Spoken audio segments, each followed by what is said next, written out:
Got it. Hello, good morning, Dr. Robert Sands. You look all very perky this morning, all pink-cheeked and ready to go. Yep, I'm ready to go. Excellent Let's stuff. let's go. Let's go. Let's go. Brilliant.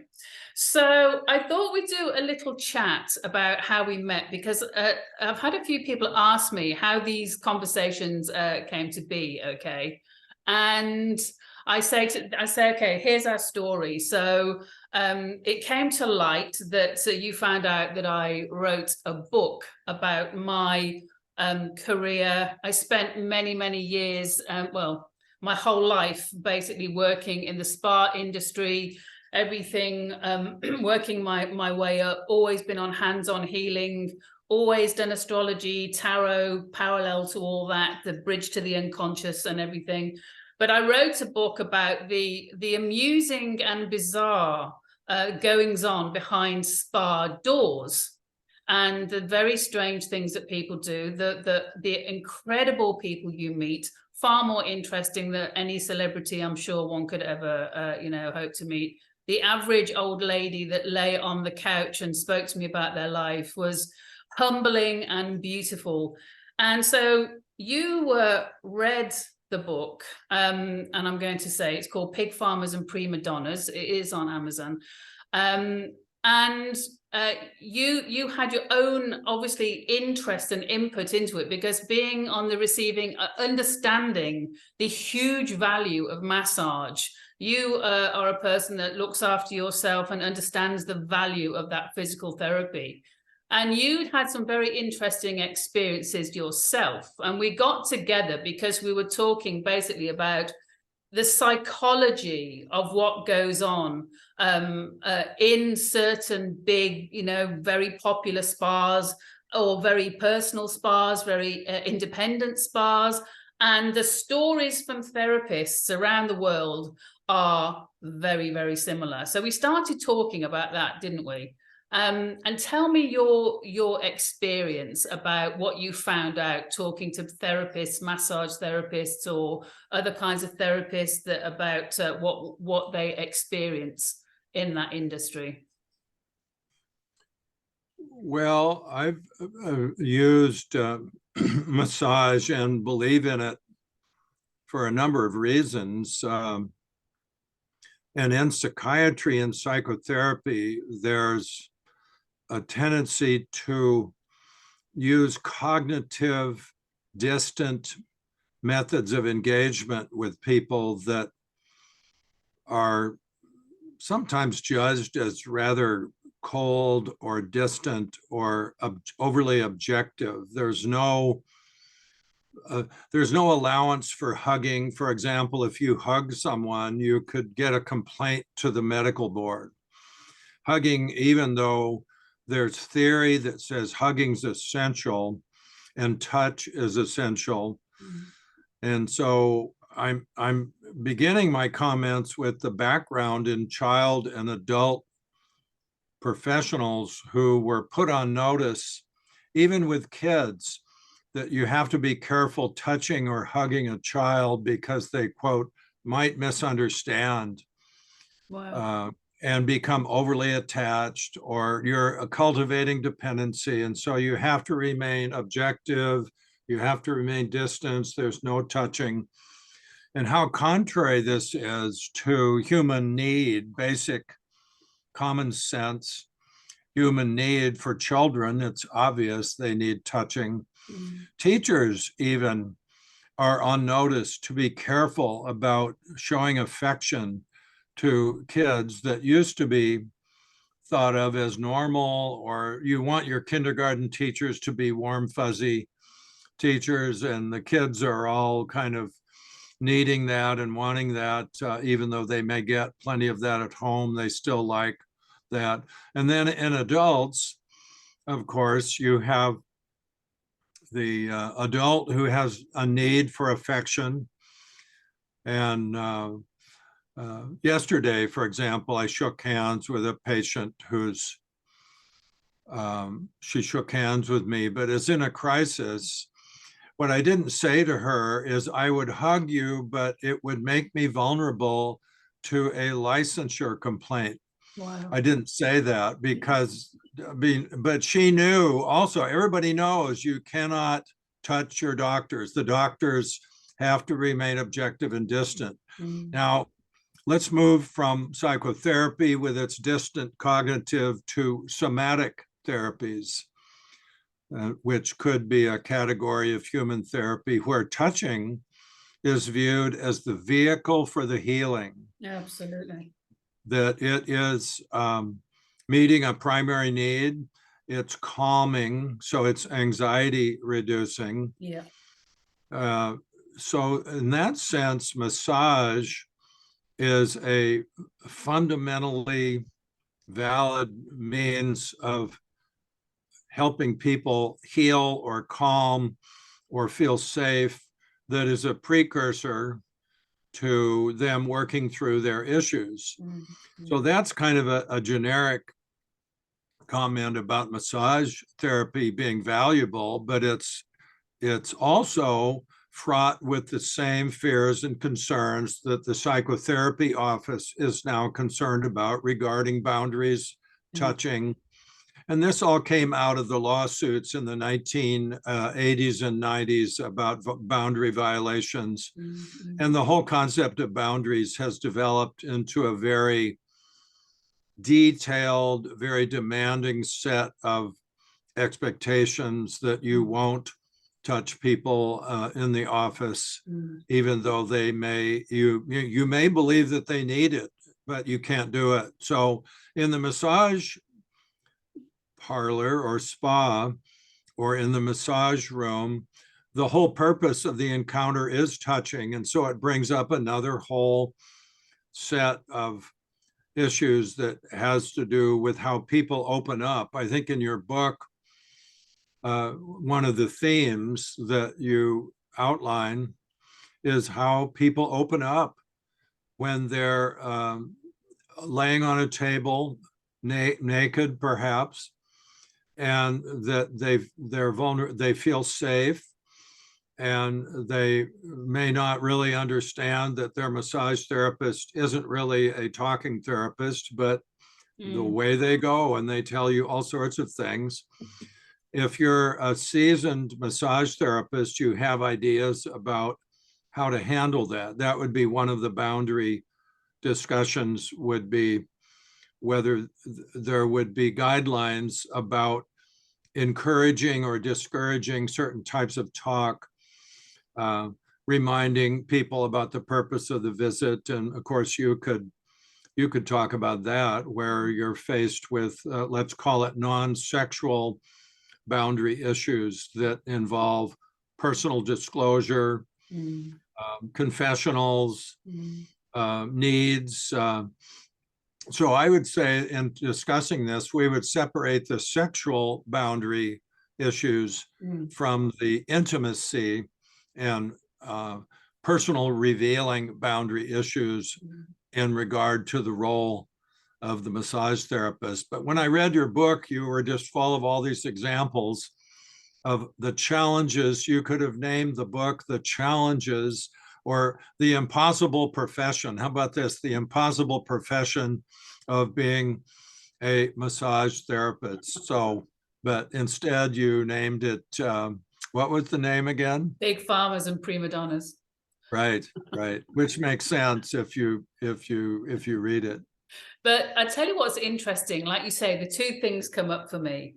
One thing I had the great privilege of noticing on many occasions is when you're dealing with people of different cultures who speak different languages. I remember doing some training in Japan and China and Taiwan, and we had interpreters. We were teaching about massage and oils, essential oils and stuff. But when you touch someone with loving intent and the intent of healing, calm, just asking people to receive, every perceived boundary between cultures disappears in an instant. The minute your hands touch someone else, it is, Bob, it's absolutely profound. It really is. You don't need words. You don't need to explain anything, and you can feel it. You can feel the reciprocal, energy when you're just touching with pure love. And you feel that response in the aura, in the body, in the energy, when you see people just give it up and they just relax. Because sometimes you start massaging people and the hands are like this, they're holding their hands literally like that. And there's something about when you just see that relaxation come, and that is that, like you say, because what I often noticed is women would often seek massage for touch that was non-sexual, that was safe, that was, nothing was expected, there wasn't an agenda. Women just want to have that calming, healing, loving touch with nothing else. They just kind of let their muscles and their lymphatic system just relax, their mind and everything else. And it was always quite interesting when you realize how many women experienced at home conditional touch. If I touch you, it means it's going to lead to A, B, C, and D and stuff. So like you say, these sexual boundaries. And it was always so fascinating just to see how touch is loaded with all kinds of connotations and intentions. And like you say, when you're in your office, it's like hands off, even though hugging, they say about the hundreds of, I don't know, hundreds, but the big amount of hormones that get released when you're hugged, and the stress hormones and the, things that really help to kind of lift up the body. And they, like you said, they stopped it in schools because of worries about, well, now you see how many paedophiles are actually in schools, or, in places where they get access to children. It's absolutely bizarre, but it's a, so let's go back to there was the sexual boundaries, and what was the other one you said? I can't remember the other. You said we could divide it into two. One was the sexual boundaries, and the other one was intimacy. Yeah. Intimacy is a broad, it involves revealing oneself, speaking of private matters, that would be lumped under intimacy. So you become self-disclosing, more intimate, but in it wouldn't involve any sexuality or arousal. Yeah. It's safety and security, isn't it? It's feeling safe and secure, and you just leave it in the room and then you relax, and it's a whole kind of different way of being. So they've studied this issue in a general medical office, that many people go to the doctor so they can be touched. Wow. And the doctor isn't touching for any motive except to do the examination, but you will grab the hand and look at the hand, you'll feel the muscles, you'll move the arms. This is all healing, what you might call meeting a need, a need to be touched, because many people are starved for touch. Our culture, and maybe this is where, if you exaggerate your fear of, if somebody hugs me, like Virginia Satir, the famous psychotherapist, said you need 1 to 2 hugs a day to maintain, 5 hugs a day to grow, or something like that. So there was a lot of hugging recommended in psychotherapy back in the 70s and 80s. Amazing. That was all shut down by the legal accusations that any therapist who hugged someone was causing inappropriate attachment, projecting an unrealistic expectation. So if you hug somebody, how are they to tell whether you have a sexual motive? There's no way to figure that out. And so hands off, and that's what led to both in education and in psychotherapy, and even in churches. Now, churches, if you hug, you have to only hug with the upper body. You can't really give somebody a bear hug, because that would be too easy to misinterpret. So all of this is great for your profession, because people need to go and be touched Absolutely. with tenderness and to have, Absolutely. have some intimacy of conversation where certain things can be discussed and there's a kind of safety, which requires more of the massage therapist than just technical skill. It requires maturity and a security of personality that will allow you to hear what somebody has to say without exploiting it or manipulating it or revealing it or sharing it. Absolutely. So, you know what you just said there, that's actually quite interesting. This all proven need for physical touch. And then just what flagged up in my mind is what was brought in during the last 2 years with the, COVID thing, and that catastrophic separation of family. I mean, in hospitals, in families, and we all know now that a lot of people died of all kinds of things. But when you think of the psychological trauma, would I be right in saying the psychological trauma of people being isolated, not only just to have a little chat about, what the weather's doing or the birds in the garden, but that psychological trauma caused by complete lack of touch? And would you agree with that? well, I would take it further. It's not just touch, but it's the actual policy promulgation of fear as a technique to scare people into self-distancing far beyond what was the traditional policy of public health. Now we're getting into a criticism of public health, but it's well deserved. The damage done, and there's actually an unwillingness to calculate the harm. I do believe the harm of the policies could be calculated, but they're only interested in counting deaths or hospitalizations instead of the huge overreach of harm due to fear and interpersonal distancing, including the insistence that you keep people separate who want to hug each other because you might transmit some type of disease. I want to say unconscionable, but I don't think there was an ability to think beyond the one factor, death and hospitalization. But the truth is the shutdowns and the distancing policies have caused 100 times more harm, but you'd have to add that harm up in a variety of subtle ways that would not be as impressive as, oh, our policies saved 10 lives. Oh, well, then that must justify them. But you're missing the point that you've damaged the entire populace beyond calculation. It's actually incalculable, the harm that was done. And the question is, why weren't bright people able to calculate this harm and keep it and keep a balance about the harm done with policies versus the risk of disease, and certainly discouraging people from touching, shaking hands, and hugging.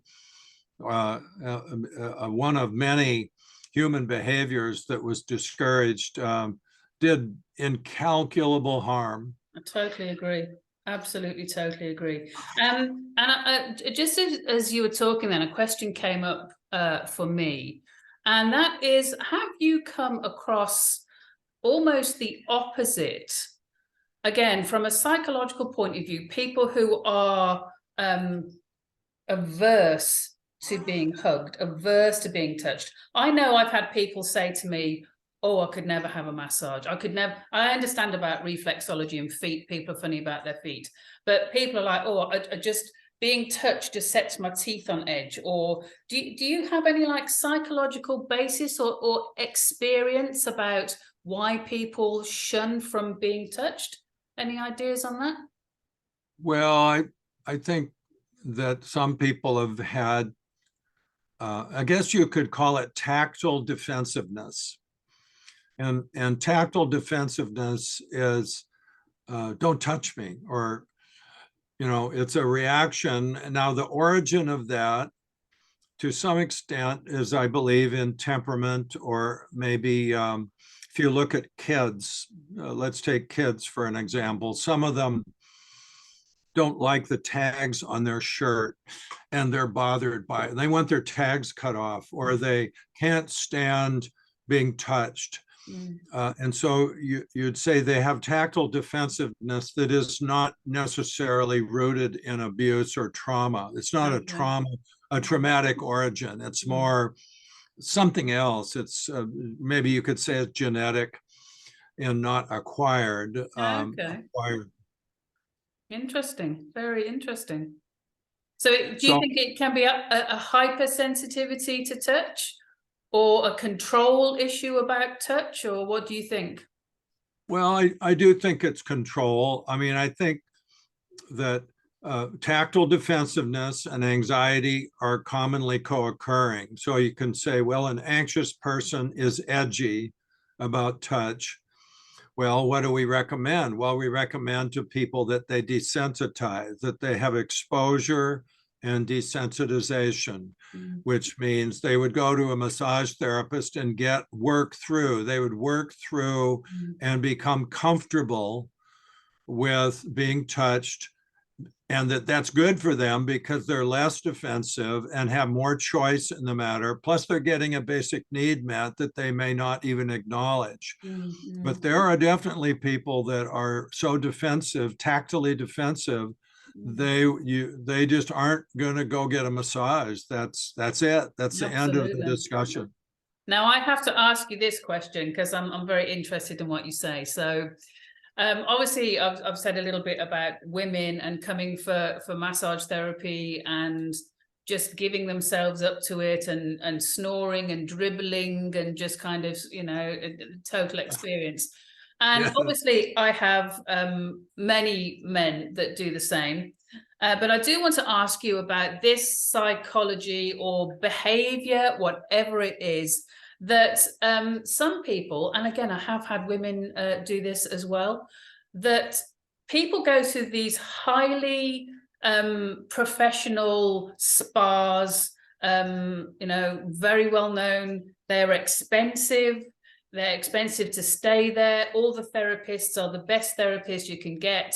And then you're in a room with a person, normally a man, who then just acts in such a bizarre way and knows that he's dealing with a professional in a very lovely, plush, luxurious place. And he just can't help himself but, try and, rub a leg, rub someone's leg, or get a shifty, or try and, grinding his hips into the couch and all kinds of stuff. I mean, from the very, very understated, but you can see it going on because you're not stupid, to the very overstated of, someone actually trying to do, like, grab you or something. What do you think happens? Because they know you're a professional. They know that they're there to just relax. What is the trigger? Is it just like a simple, oh, there's a woman oiling up my thigh, I can't control myself, she must want me? I've seen so many comedians make jokes about,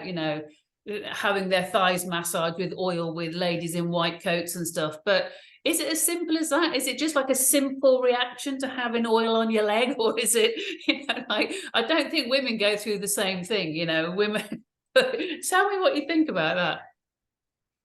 Well, I mean, let's start with high school. I mean, boys work this out, hopefully, in middle school and high school about their explosive sexual preoccupation, which one study said they sampled boys thinking in high school, and 90% of the time they were thinking about sex. And that's why they recommended that's why education doesn't work with boys. But of course, it's not that bad. You may be thinking about sex, but you're also doing algebra, hopefully.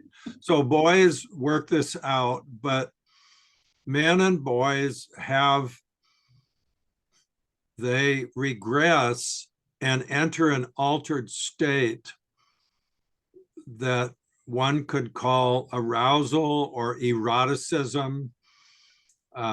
It's not love, although love gets bundled into that, but it's pure regressive sensuality and eroticism, and they lose their ability to behave the normal way. Now, why a man would behave that way in a massage parlor is different than a high school boy. And even the high school boys learn that if they touch the wrong thing or say the wrong thing, they get in big trouble. So there's plenty of training going on that requires boys to contain their sexual drives and proclivities, which are not in all boys, but in most boys, they're pretty robust.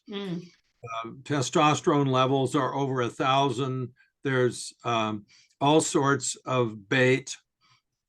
The girls are trying to work out what to do with their newly discovered powers, sexual powers.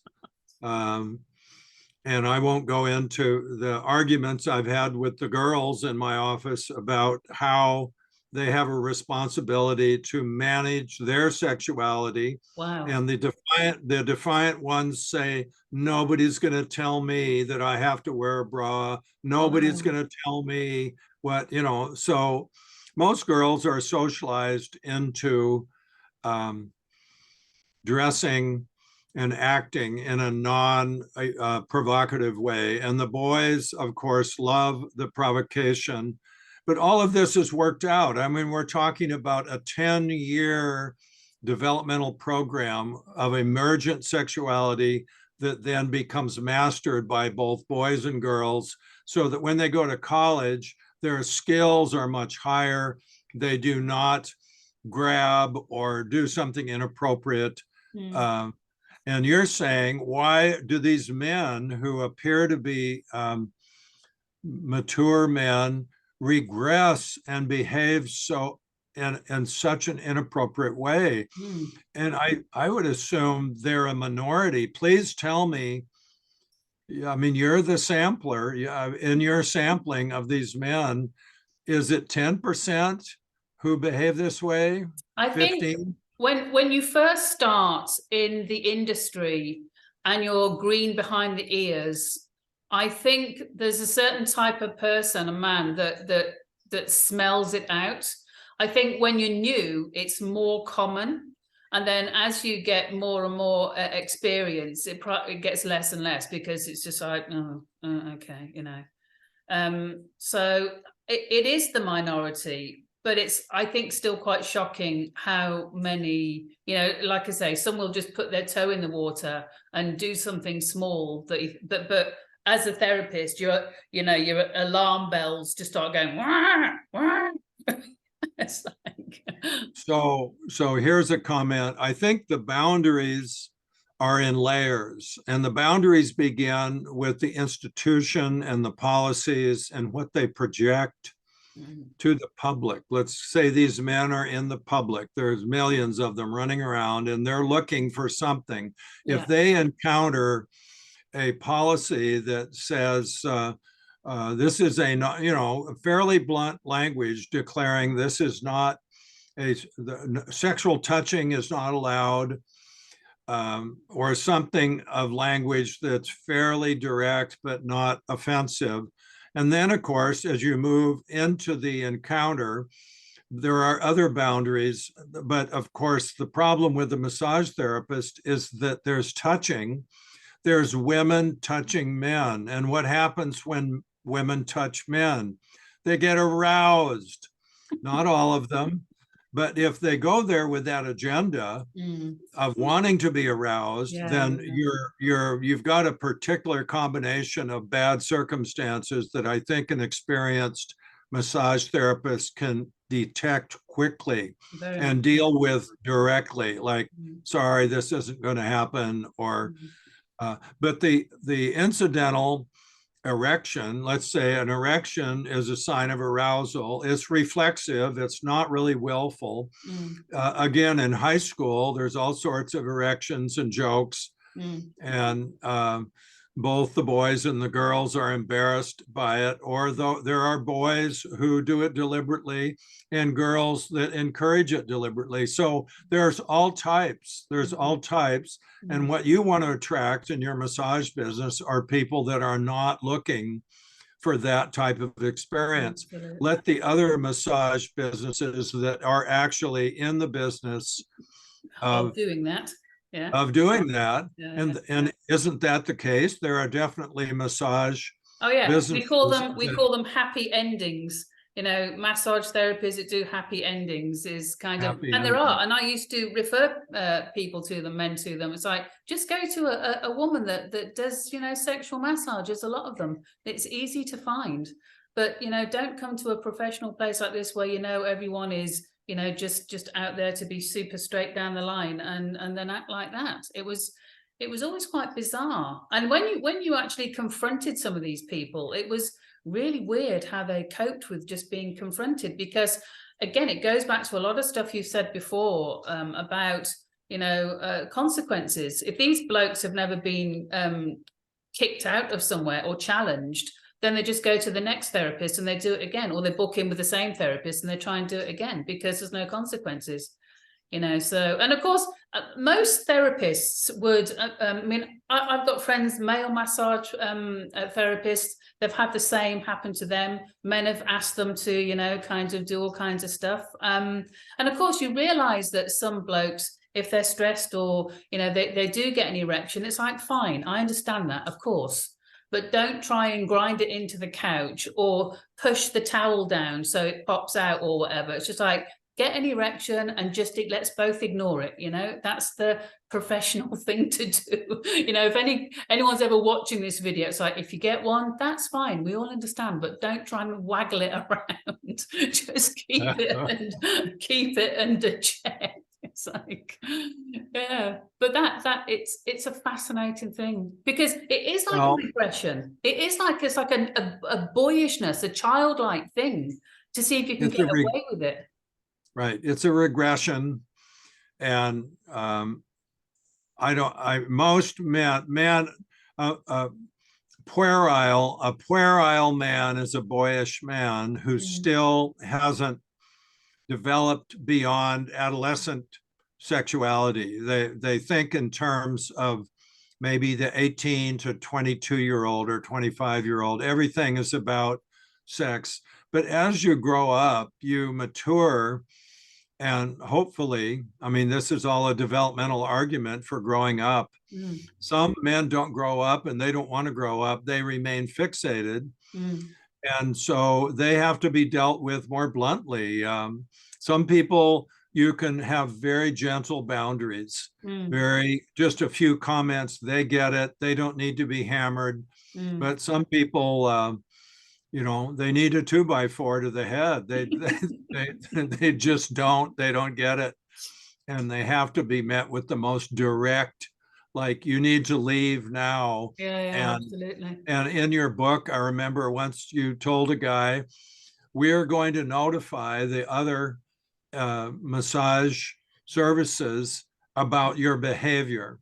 And I thought that's the next level of a boundary, is we're going to notify other people. And that's really the only way that some people change, is because they have a consequence that gets their attention. Otherwise, they plow their own ground. They do what they want. They remain self-centered. Absolutely. And it worked, you know, when you say to someone, and you can use whatever pseudonym you like or whatever name, but we've got a description and everyone will know. And everyone used to do it, you know, if there was a pervert that suddenly appeared on the scene, you know, the kind of therapy drums would beat and the messages would go out.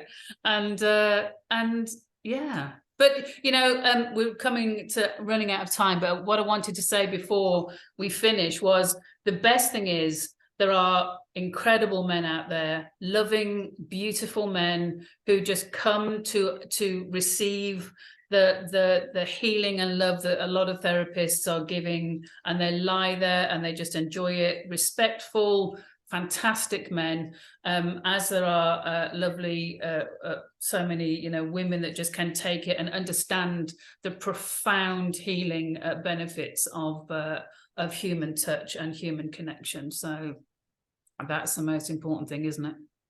Well, you're emphasizing that everybody's an individual and we don't want to be judged with a generalization, even though we're inclined to do that. Women are this way, men are this way, but everybody's an individual, and it's pretty easy to sense if you're an experienced human being, you kind of know what's going on fairly quickly that will allow you to adjust to whatever they're presenting, which I thought you documented a learning curve in the book. Definitely.